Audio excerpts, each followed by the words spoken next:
Merħba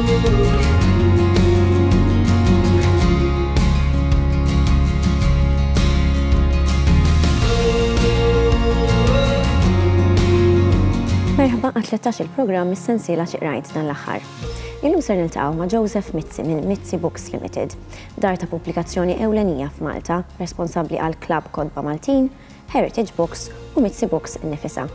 Minn kodba letterarji u akademiċi bil-Malti għal koleta sa kodba ta' referenza bl-Ingliż li huma aktar speċjalizzati fuq l-arti u l-istorja, Mizzi Books Limited jipproduċu uħud mill-aqwa pubblikazzjonijiet me-licenzja kull sena. Iżda llum se niltaqgħu ma' Joseph bħala arrej u mhux bħala direttur. Allura Joseph, xi qrajt dan l-aħħar? Mistoqsija interessanti.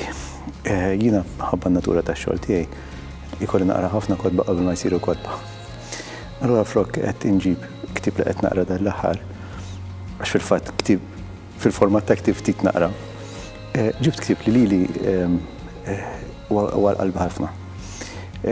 Huwa ktib li biddil il-mod kif naħseb jien. Għal min ma jafnix jiena nħobb ħafna l-istorja ta' Malta.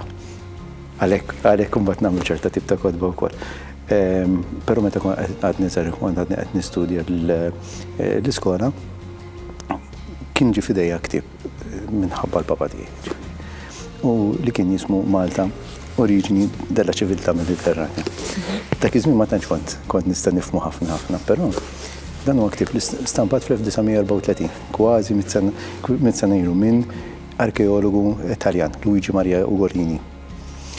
Dan qiegħed qalbi għal raġuni waħda.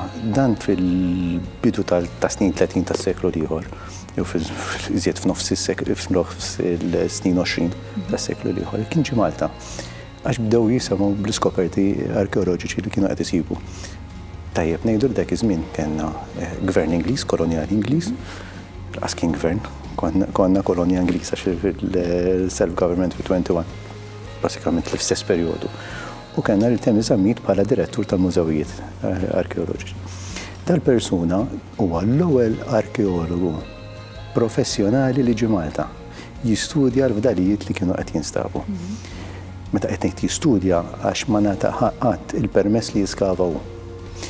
Però hemmhekk timbet ħafna, jidħlu ħafna storja fi storja, ġifieri għal-bidu l-istorja kienet taffaxxinani għax għal-mod kif kiteb li kien avangard ħafna għal-żminijiet li kiteb fihom.